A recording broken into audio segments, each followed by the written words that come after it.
And I mean, school is great, and this is probably going to bring up a lot of controversy, but That's fine. I don't think kids should be in school from 8 to 3, 8 to 4. I think it's too long. We don't even stay at work that long. We have our breaks. If you have your own business, sometimes you take a few hour break and then you go back at it. What's up, guys? Welcome back to the podcast. I'm your host, Monico Carrillo. Of course, we got here Erick. What's up, dude? Super excited about today's guest. Everybody knows, her husband, Joshua Youngs, because he's out there doing his thing, being the face of the companies, but there's so much more that goes beyond that. There's so much going on behind the scenes that is essential for someone like that to be able to run properly. Yeah, behind the scenes, I think, is where all the magic happens, where all the fun stuff happens. That's what everybody needs to know. What makes it look good on the outside. I think it's underestimated. But I'll give her a little intro of a lot of stuff because she dabbled in a lot of things.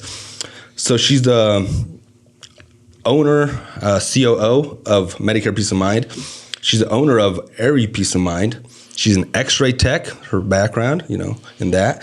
And then she just got she's a recent published book of the Gourmet Leftovers, which we're going to dabble into. So that'll be an interesting conversation. But Erin Youngs, welcome to the show. Thank you. I'm excited to be here. I am. No, thanks for joining us. First of all, I want to start off, how do you go around, because you're in so much stuff, how do you still throw a book in there and I'm going to make a book?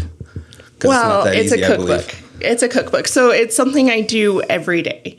And being first and foremost a homemaker, I have to make sure that all my family eats and they eat right.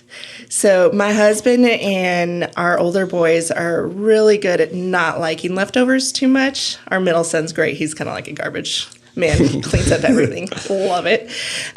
However, you have to revamp meals. And it can't just be as simple as, I have barbecue chicken. We're going to shred it and throw it on a sandwich. That wasn't content for my family. So I was always reinventing recipes. And it's very calming to me, to be honest. So the hard part about the cookbook was actually writing down how much of each ingredient I'd put in.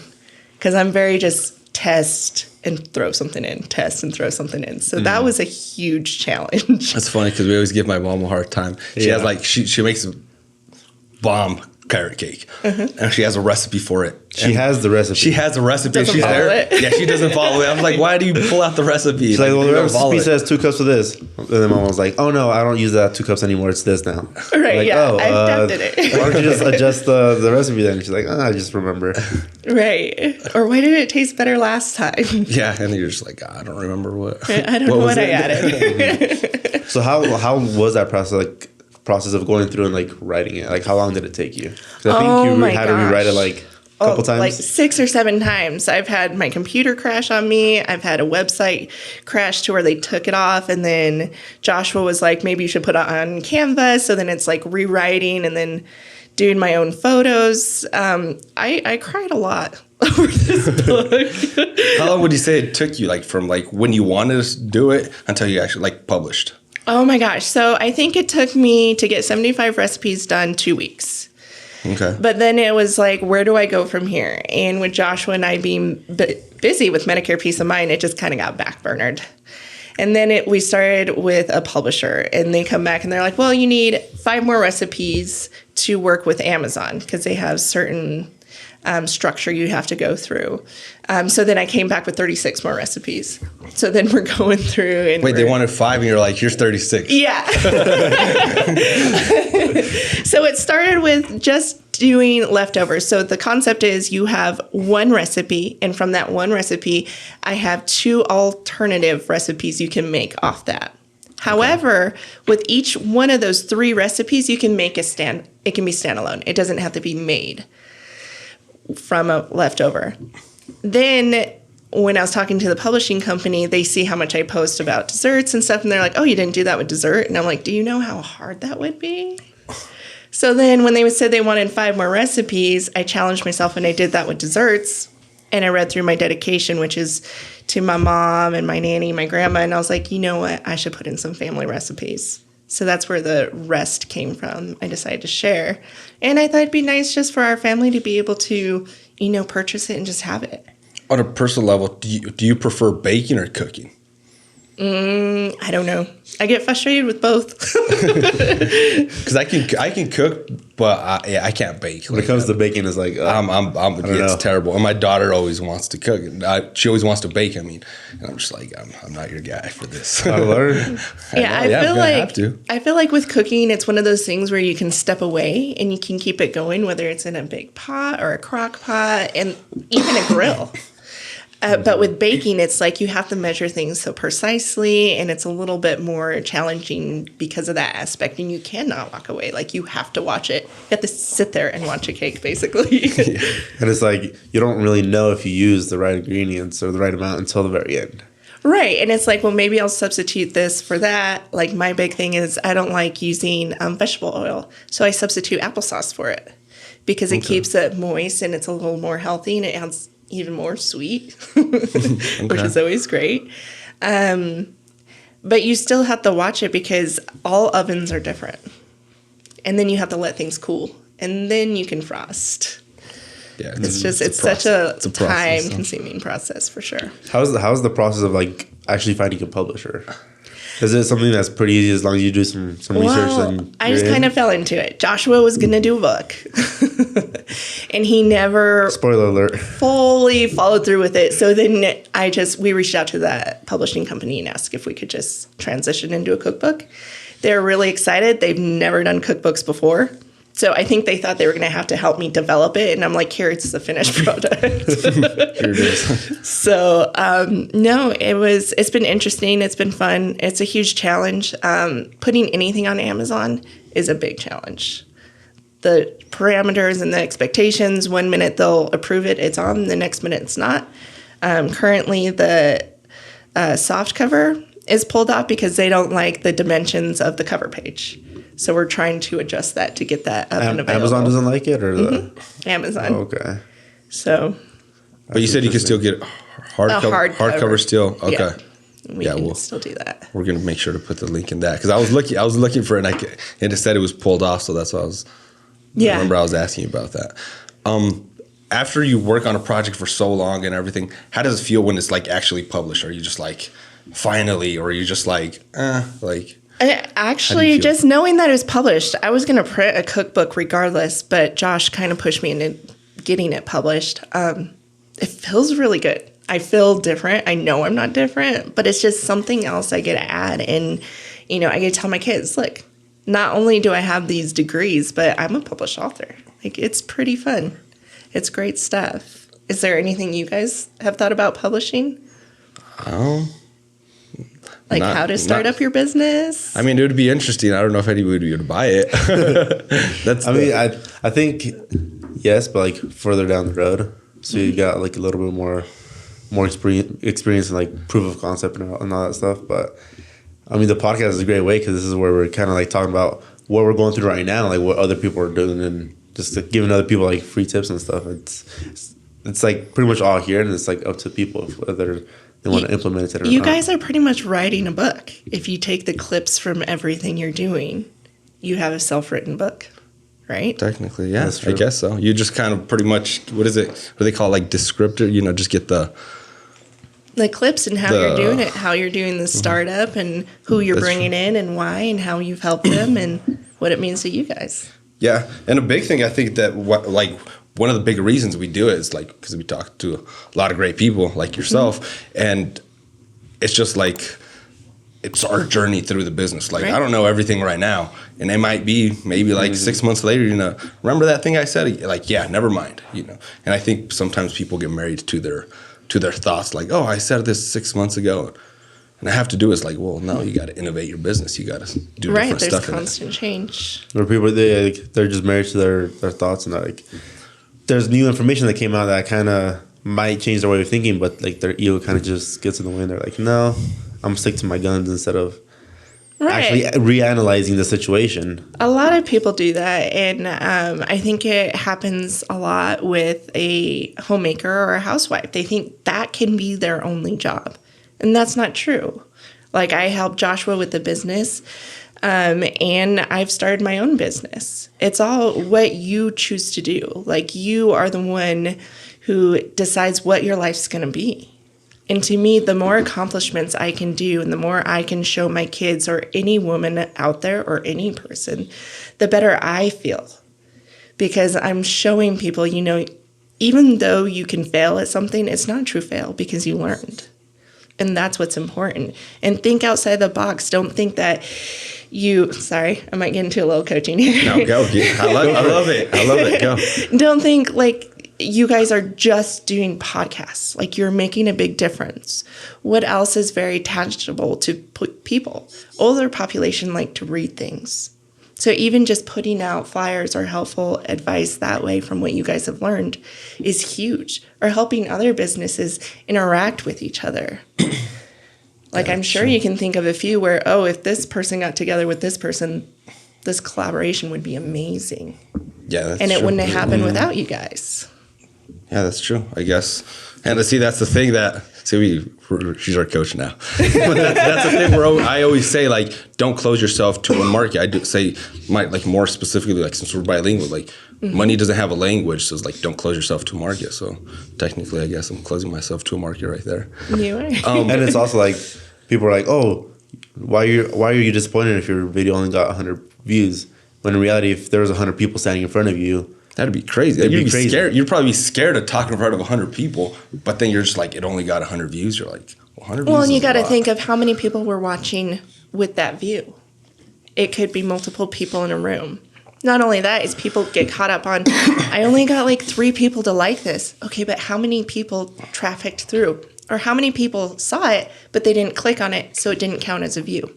Or the content maybe wasn't as great. We had that thing. Eric posted it the other day, a video, like our very first video we did, and it was horrible. Yeah. It was horrible. But that's fun. But that's good. It shows horrible. the process. It's horrible, but I want other people to go look at it because it shows that if you stick with something, it's going to show your process throughout like your journey. Like everybody expects their first time to be on camera to be perfect, but it's not. It's never going to be. It's you gonna can be a pro. It's not going to happen. It's going to be rough, and you just got to accept it. Like that's just the way it is. And obviously, as time goes on, and if you keep working at it, you're going to get better. Yeah. And I was telling Eric, like right when we barely started, this was like no wonder nobody bought anything. Like I wouldn't want to buy anything either. Like if you see that, but then in the moment, you're just like, why doesn't nobody?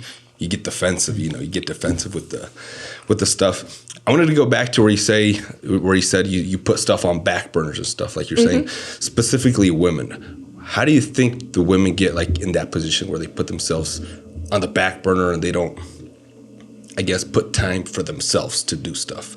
I think it runs into either, because if you run a household, you are running multiple people's lives, no matter how you look at it. And then you have other jobs as like you're an assistant, right? You're teaching constantly. You're a chef. You're a counselor. And then you have to maybe think about putting yourself together. But then maybe you're doing household finances and management. But the biggest thing is people get so caught up in making sure, or women especially, making sure that everyone else is okay. So when I say back burner, it doesn't mean I wasn't tweaking it. It's just I wasn't actively going, I need this out now. And it was simple to do. At the moment. Exactly. And our business, Medicare Peace of Mind, usually takes precedent. I mean, that's the one that's bringing in the money. We're responsible for a lot of people. So to back burner a project like this, it's not an inconvenience. It's not going to impact my life. This is just an added positive. So whenever I'm looking around and going through my little checklist in my head, I'm going, is this going to impact me today? Is this going to impact me in a week or in a month? Like, is this something I need to get done, or can it wait? And prioritizing is the biggest thing. How do you, I guess, know which one's more important? Like, how do you specifically deal with it? Like, well, I try to get everything done. However, I try to touch on everything. Even though the cookbook was backburnered, I was looking at it every day and making adjustments. Maybe I wanted to make it for dinner again, or maybe I was sending it out to a friend. Can you make this? Can you make sure this tastes okay? Can you tell me? Because these are recipes that, yeah, I've read and I know people make similar stuff, but I put the ingredients in myself. I didn't look off of a recipe and say, okay, that's mine. Yeah, it wasn't just a copy and paste. Right, absolutely. Okay. And that is one thing the publishing company does go through copyright stuff. And that was very interesting because when I did my family recipes, I was like, well, I don't even know who I can cite. Like, these are great-great-grandparents, and I don't know if they got it from somewhere or somewhat. They're like, as long as you cite your loved one and it came from them, we should be in the clear. Back to prioritizing, how do you know?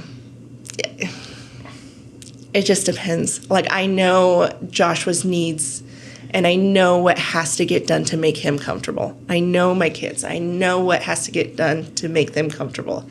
I know what I have to do. I know I have to take timeouts, and I'll tell my kids, you know what, I'm going to be in my bedroom. I'll see you in about 20 minutes and take time for myself. If I don't decompress, I cannot help anyone else. I cannot prioritize. That's huge, though, that you aware of that and can take it, because a lot of them don't, and then they just explode on their kids, and they're like, and then they wonder why their kids are kind of like that too. It's like, well, they're just learning from you. Right, so that's interesting. How did you come around to like be able to be self-aware? Yeah, I watched my husband explode on me a lot. He's very, very passionate. So when he's speaking to someone, they think he's speaking at them and he's mad at them, and they're not. He's not. It was the biggest learning curve for us, dating and in our marriage.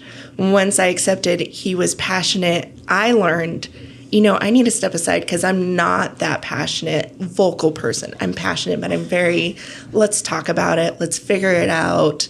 There's always a solution, where he just needs to tell you everything and how excited he is. And because he's excited, it seems like he might be yelling at you. And then you're like, what's going on? But it goes back to even kids. If you look at younger kids, they're so excited and you're like, calm it down, inside voices. But they're excited. Should we really be doing that?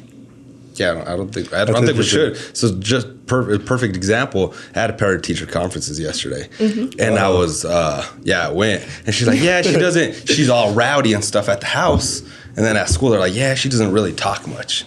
So I mean, the teacher's gonna hate me, but I told her, like, I want you to be as rowdy as you can at school. I was like, and I put a prize on it. It's like, if I get a note from the teacher being too rowdy, I'm gonna go buy you whatever you want. That was like the prize, because I mean, I was like that when I was small. Like, oh, don't talk so much, be quiet. But I think she needs to be a little bit more rowdy. Not be scared to put yourself out there.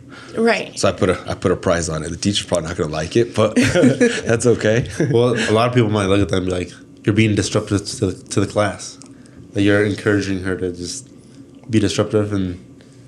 Be loud in a good way, just like just talk more, like make more friends, not be. But that's where you found those boundaries, right? So now she's hopefully going to be really disruptive. So then you can go over, well, when the teacher is teaching, that's when we sit there quietly. But when you have a question, that's when you ask, or when you're out with your friends, vocalize what you like to do. Don't just sit there and listen to your friends tell you what to do. Like, it's okay. It's okay to disagree. It's okay to feel hurt. But to express that and let anyone know, even a teacher. Maybe a teacher told you, calm down, and it really hurt your feelings. There's a time to go to that teacher and be like, it really hurt my feelings when you pulled me out. Like, what can we do? Yeah, like, exactly. Be that better person. Yeah. One thing that I've been curious is, like, in this day and age, like, the term homemaker gets like such a negative connotation, such a negative rep. But I think homemakers are like actually very important to society, because it's hard to have a two-parent household and both parents work all the time, and they leave their kids with the babysitter, with other family members or whatever. But I think it's important to have that person in their lives to kind of like be with them and actually like help raise them, and not just leave them to whoever. And I think it's the most important, the most important job, because I mean, honestly, I couldn't stay. Like, I love my kids, but I don't think I could stay all day at home with them, like, because it's. I mean, I think because like moms have a different. I don't know how you say it, like, but with like, their kids. But like, what's your thoughts on it? Like how recently it's become like a negative thing to do, but it's right. Really I think it's always, well, first, I feel like in society it started off with that's all women should do. Then it's like women are like, no, we can do more. And now with the way things are going, we have to do more. Because like you said, sometimes you need 2 incomes coming in. I can tell you I worked up until Paige was 15 months and Josh said, you're quitting your job. You're done. And like this child, like she's not happy. She's screaming. She's like throwing tantrums. And what did you, if you don't mind me, what did you work in? So I worked for, back in the day, the Fort Morgan Hospital, the Colorado Plains Physician Practices. And I did the EMR system for them. And I helped coordinate the 7 clinics with the hospital system. And then I got into back office because I also have my medical assisting and just kind of helping assist and vaccinate and all that fun stuff. Okay. So, and I mean, it was a huge difference. Once I got home, she was a different child. But then we had Josh at the same time decide to quit his job and start his brokerage. That was fun. Which that was the nightmare. I'm not going to lie. Like I had my sister-in-law move in with me. We're in a custody battle for our oldest son. I have my daughter who's 15 months old. We just bought a house that is triple our mortgage. He just bought Beautiful a car. House, yeah. I quit my job. He quit his job. And we started a business with no money in savings. But, I mean, do you think, I mean, for you, it's probably scary. For him, he's probably, like, scared. But I think that's where, I think it's like the yin and the yang, they say. Like, if we both think alike, then someone's extra in the room. You need to have that different perspective. I mean, my wife's almost kind of like the same. Like you're, the way you're saying it, too.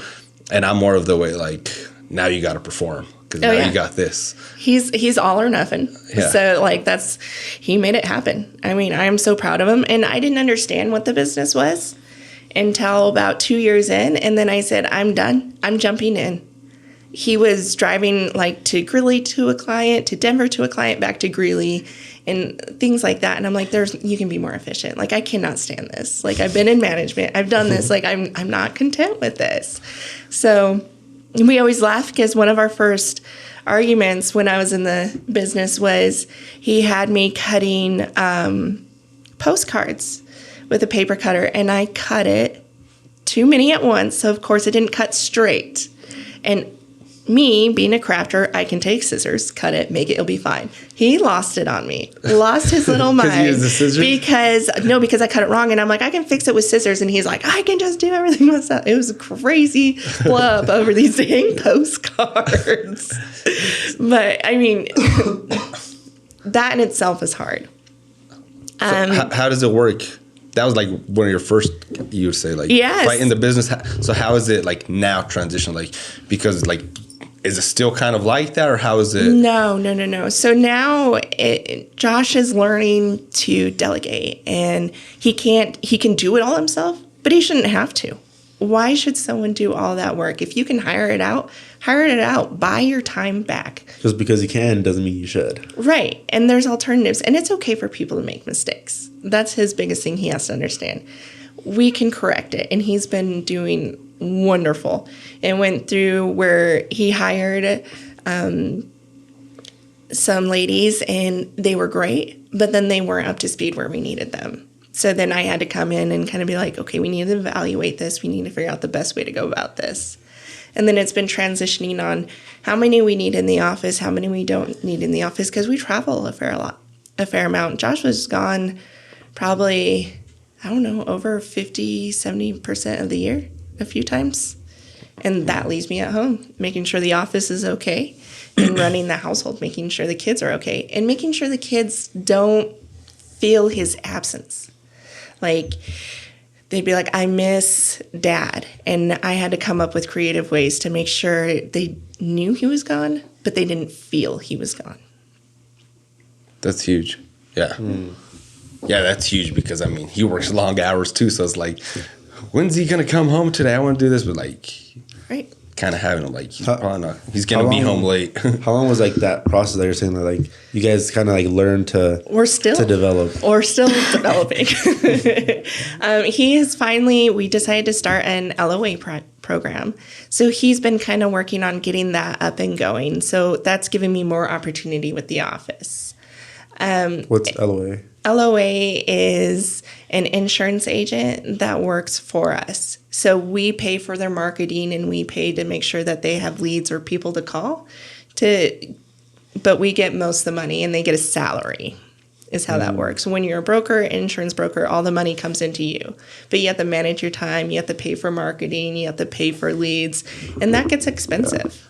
And it can be overwhelming if you've never ran your own business, you don't even know what marketing is. To try to do it all yourself, it can be overwhelming, I think. Yeah, it's glorified, and you see Josh, and I mean, he's up at... He makes it look easy. That's the thing. And everyone's like, I could go do it too. And it's like, he could show you. That's where his trainings are. He can show you, but it's not that easy. He's good at it because he's done it so long. But it's ultimately, you have to do it yourself. Mm-hmm. And that's where it comes in also being a parent. Like, you can show your kid or you can show your spouse how to do something, but it's ultimately their choice. And you have to be okay with that. The same as a business. You can show your coworkers, you can show people you want to get in the business in our aspect, but they have to put in the work. And you have to be okay with that. Managing a home is identical to managing a business. That's why I wish more women would get into working with their husbands and take over the office if they do have their own business. Because it really helps, and especially with that yin and yang that you bring up, it brings a great balance. Because then maybe it brings where they can see, like, what it actually takes, you know. Yeah, that was huge. I didn't understand why he was gone all the time. He would have me cancel full days so he could take a client in Wyoming to a doctor's appointment, but I could not get him to take our kids to a doctor's appointment. And that was hard, and I was sour for a very long time until I got in the business and really adapted his mantra as anyone in our life, whether they're a client or they work for us, they are family. And we truly do. We probably take it to an extreme a little too much, but, you know, that's what we're proud of. And that's what we hope to install and help the community out.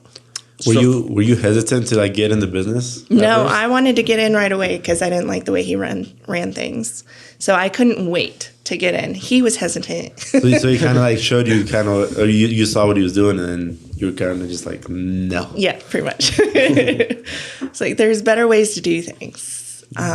He was very accommodating. Like if a client needs this day and this time, that's what I'm going to give to him. And I'm like, but you can have certain days. You can have Greeley days.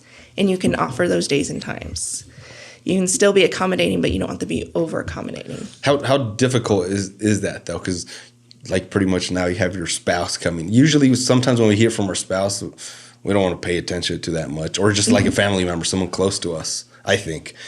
And then when you're coming, you're like, okay, you're gonna have a Greeley day. You're gonna do this. You're pretty much changing his whole schedule of how he's used to running. So how are those conversations like? So it was rough in the beginning.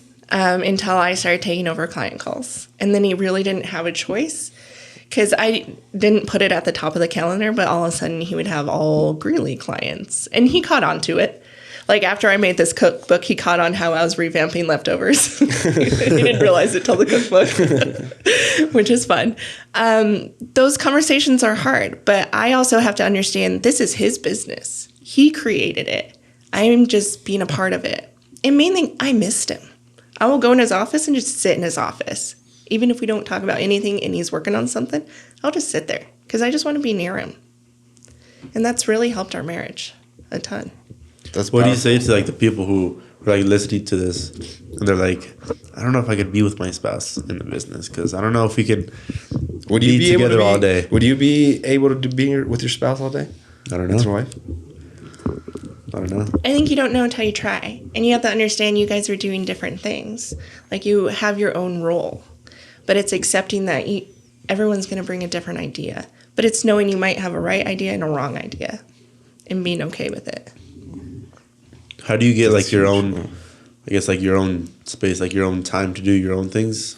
Since you're always like at home together and then you're like doing the business together, like when do you find the time to do like your own things? Well, like a date night, are you saying? You schedule it. Like he'll tell me I'm going to go golfing or I'm going to go bowling or I'm going to go do this. And it's like, okay. Or just recently I think it was last year, he said, I'm going to go to Vegas with some of my guy friends. It's like, I'm not going to tell him no. Why would I? He's working hard. He's going to allow me to do the same if I said I want to get up and, well, I do have a girls trip coming up to the Carolinas, and you're just accommodating to each other. You try to make it work, you balance. It's mine. Oh. Do you need to get it? I don't think so. Okay. So on that, is there the magical question? Is there work-life balance? Absolutely. It's what you choose it. I would say in the beginning, Josh's work-life balance with 90% work, 10% home. And now where our business and our company is going, we're allowed to do a little more 70-30 split, maybe 40-60 split. But it's, once again, it's what you choose and what you want and how you want your life to work. I can tell you, since I've started in the business, I have a better understanding of him going to these conferences, and I'm excited. I'm like, yes, I think you should go to this. I want the feedback. I want to know how we can make things grow. And a lot of it we can implement in our home life. A lot of conferences and stuff that he's gone at are motivational, and it's how to do things and how to grow. And most of the time where you guys travel and stuff, maybe not all the time, but you guys travel with them too, right? Yeah. So for a while the kids were real little, I would take them to the conferences, and I had to get a backbone and drive a rental car in a unknown state and take two little kids that I'm just learning to be a mom and find things to do. And it was challenging, but I wouldn't trade it for the world. And it was frustrating. I'd be angry at him. But when I look back at it, it made me a better person. It made me stronger. It made me believe in myself. It forced me to be confident. So, who are some of your mentors that you have? Do you like to read? Do you listen to podcasts, or what do you do more of? She listens to the Inceptions Podcast. To the Inceptions Podcast, right? I do listen to you guys a lot. I find you guys are very endearing, and it's interesting, the people you bring on. I would say I just lost my biggest mentor. My nanny passed away last year, and she was a stay-at-home mom, and my grandfather owned his business, and she'd always tell me how to be patient with Joshua. And to understand that the most important job is being a homemaker, because if it wasn't for me, he wouldn't be doing what he was doing. The kids wouldn't be where they're at. I wouldn't be where I'm at. I'm in charge of a lot of lives, and I shouldn't take that for granted. And to remember to slow down. I talk to my mom a lot. She was also a homemaker, and she used to be a realtor, so she kind of has some business. My dad, all business questions I bounce off of him, because he's vice president of Farmer State Bank here in town for numerous decades. He was, or he is still? He was. He retired. When Wells Fargo bought out, it was a few years later he retired. Oh, okay. He liked being able to, that's the great thing about small businesses. You have more range to help people and do what you see is fit, compared to corporate, where you are forced by guidelines and you're kind of in a little bit of a box. Yeah, that's a whole different rabbit hole. Yeah, that's a whole topic right there. But honestly, I would say I am my own mentor, and Joshua. Just with how much communication we have to have and bouncing off ideas, and we're always looking at things or reading a few things and just going, did you hear this? Or what do you think about that? Just leaning on each other. So what kind of keeps pushing you to get better? It's keep innovating, keep creating new things. Business, personally. I don't know. I have this drive. When we got this house, we had this room over our garage, and I didn't know what to do with it. And someone came into my life and was like, why don't you make a playroom for your kids? And this was before my son was born. And I turned a playroom, over the garage, a huge playroom, made everything by hand, cut wood. Like it looks like, people tease me. They say it looks like a mini children's museum. I never really sewed before. I just pick up things and I try to do it. I don't like reading, so I look at it and try to figure it out type of person. I get bored and sidetracked if I try to read. So I like podcasts. I like listening to books on tape. Now I feel like we're in a transition of what we're going to do. I don't think, why would you want to settle? I feel like if you stick with one thing and you don't challenge yourself with that, whether it's a business or at home, like you're selling yourself short. So I just always try to remind myself, am I content where I am? Am I making the difference I want?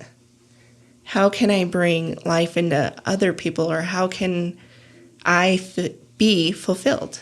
And it's usually just bringing on different projects once I get in a routine with others.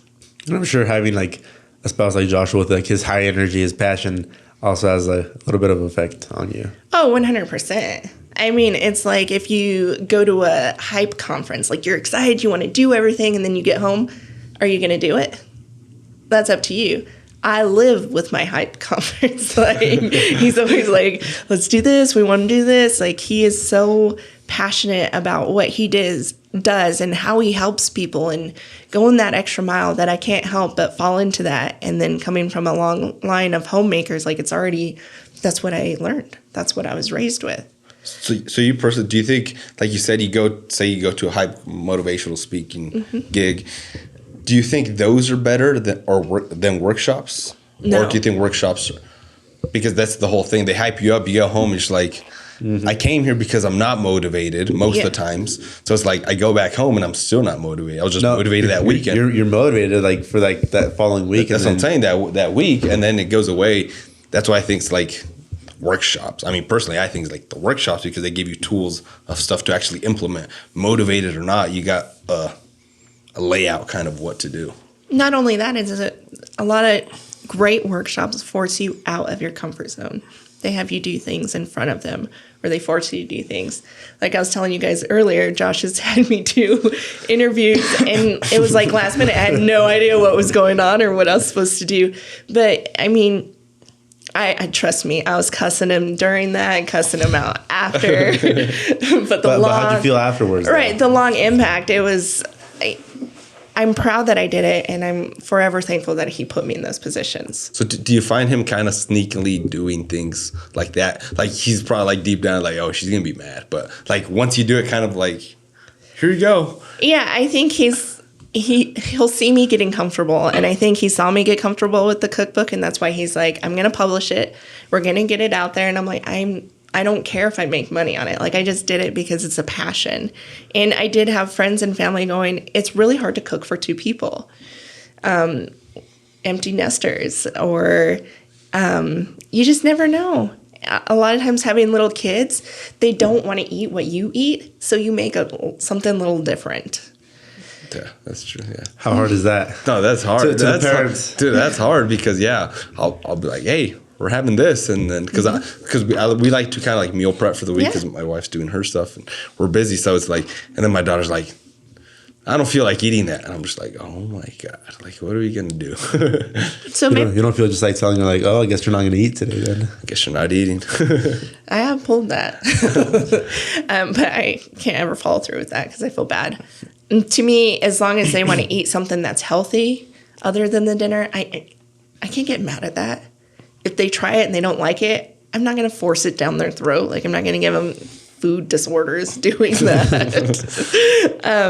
However, the one thing I have found with meals, especially meal prepping, you have all the components separate, or you can do it separate, and then the kids know what they want, and you can make a separate meal out of what you already have prepped. If you throw it all together like the soups and the stews, that's a little different. But a lot of times you can dissect your own meal that you made into something different for them, which is similar to revamping leftovers. So with like the coaching and stuff that you do and like help businesses, what are some like the reasons that you see like some of the main reasons you see people struggling with, or things like in their business, or like one of the reasons like that business might fail?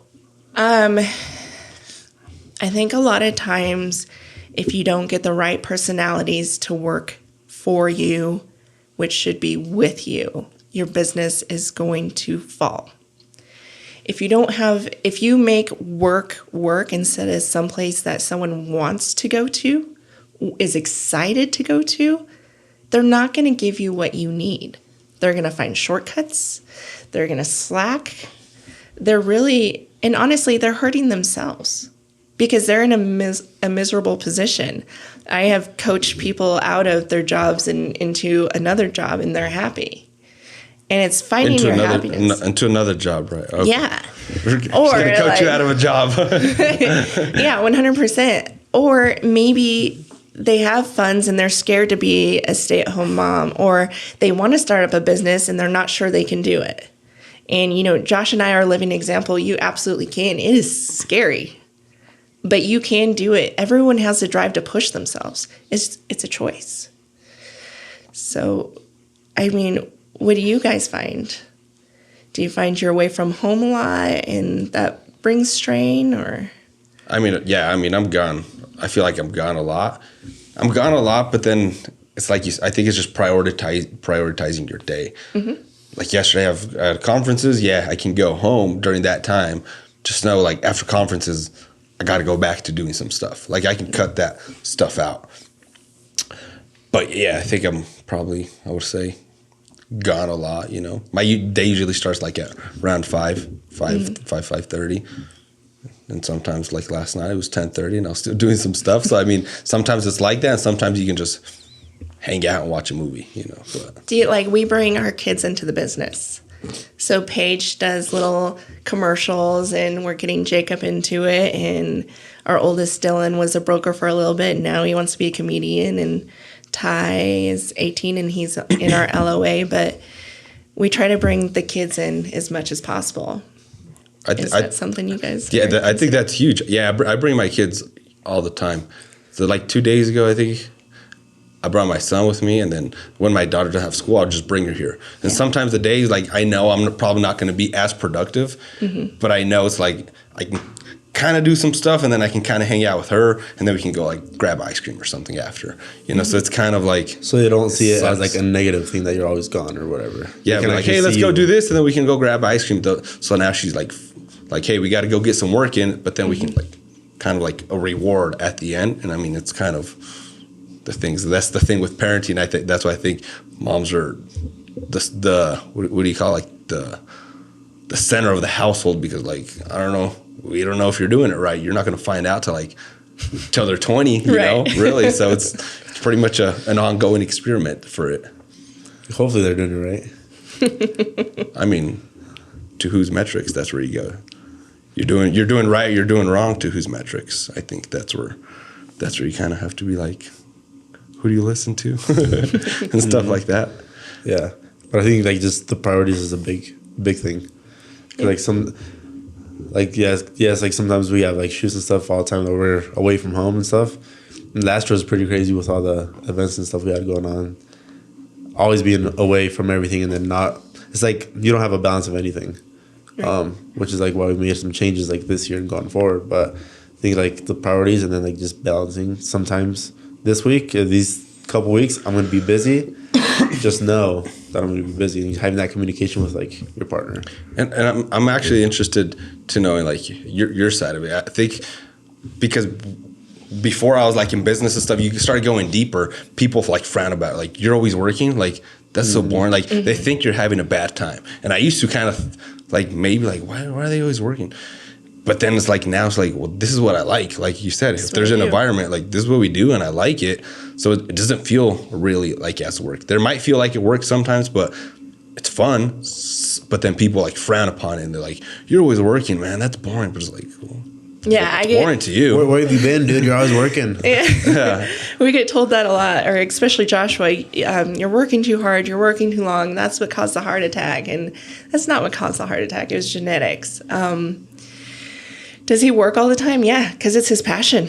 It's what he wants to do. So as a wife, why wouldn't I want to join that passion? He is my passion. He's my life. He's my world. That's why we bring our kids into it. Whether we're interviewing them or we will ask their opinions about certain brokers and just open conversation or what they think about money management. And it's really fun. As far as being gone all the time, yeah, there is a balance, but you can always set aside time, like once a quarter. I'm going to take 3 days off and add the weekend, so we have 5 days. You tell me what you want to do. That's what we're going to do. Josh and I also, with our littles, Jacob and Paige, we take one-on-one vacations with them. Like I'll take Paige over the weekend and he'll take Jacob over the weekend, and then we switch. And then we make sure we have 1 or 2 family vacations together. And will it be like locally, or you guys go like on a flight somewhere? When it's one-on-one, we stay in Colorado, but when it's a family vacation, we try to get outside Colorado. But that's interesting. That's interesting because we have a boy and a girl too, so that's why. Well, and every kid needs one-on-one time, but it shouldn't just be like just the dad gets that fun. Because I feel like sometimes being a homemaker, the dad gets to be the play pal. He gets to do all that fun stuff. And this is a way I can bring it in. Or I'll just take the kids sometimes out of school and just go to the zoo just because I want to. I want that one-on-one time with them. And I mean, school is great. But I also... This is probably going to bring up a lot of controversy, but... That's fine. Let's hear it. I like it. I don't think kids should be in school from 8 to 3, 8 to 4. I think it's too long. We don't even stay at work that long. We have our breaks. If you have your own business, sometimes you take a few-hour break, and then you go back at it. So I think it should be shorter, more condensed, and then extracurricular activities and the arts should be add-ons after. It shouldn't be incorporated in. I think they should be more like extracurricular activities, like you're saying. But I think they're just in there because it's a farm, I guess, to just like they're showing you from a young age, like to be inside a building, let's say, for 8 hours. So that way when you graduate, you're used to being in a building for 8 hours, and that's kind of like your employee life, I think. But that's a different kind of thing. But with the schools, so I was at the school yesterday, and there's a quote on the wall, like it said, like, change your mindset or something like that. Don't tell yourself whether you can or you can't, you're right. They have like little quotes like that, but still, like you said, it's like I don't know, because then at the end of the day, that the school system's educating your kid, not you, because they're at the school more than they're with you. So that's a big problem, I think, too.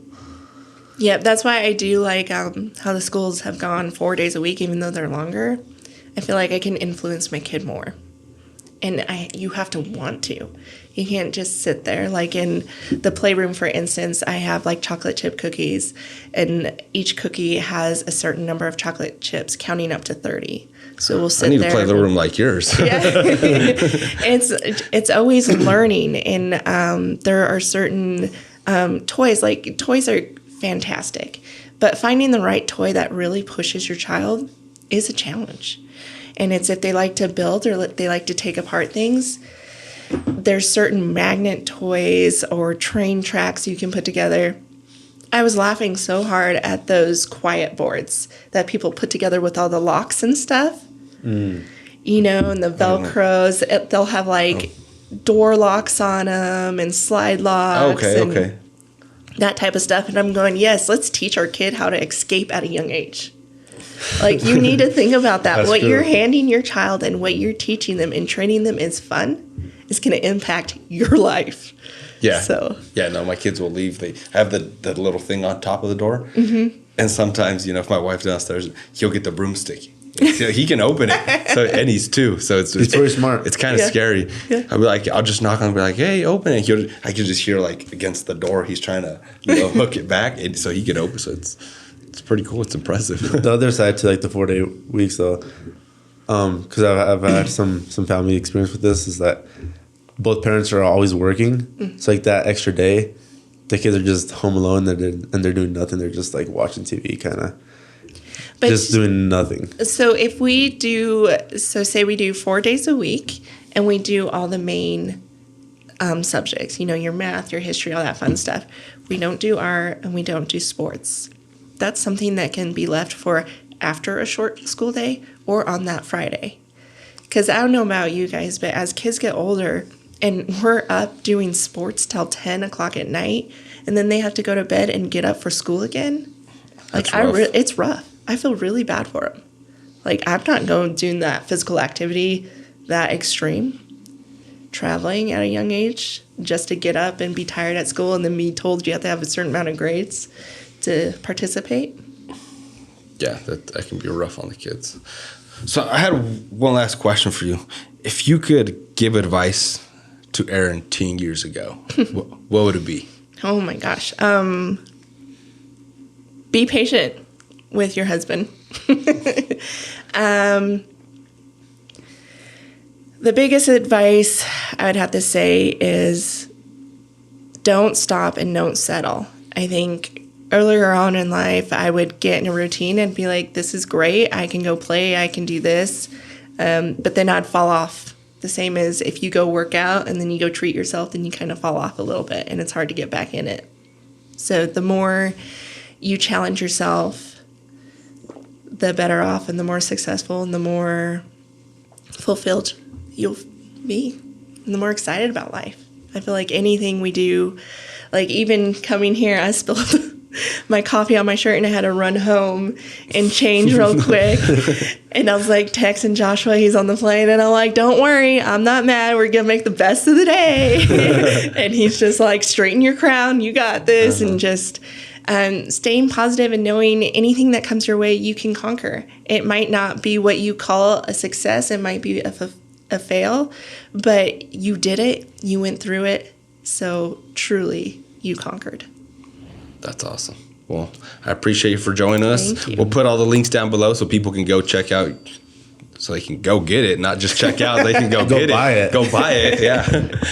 But yeah, we appreciate your time today. So that was awesome. Appreciate it.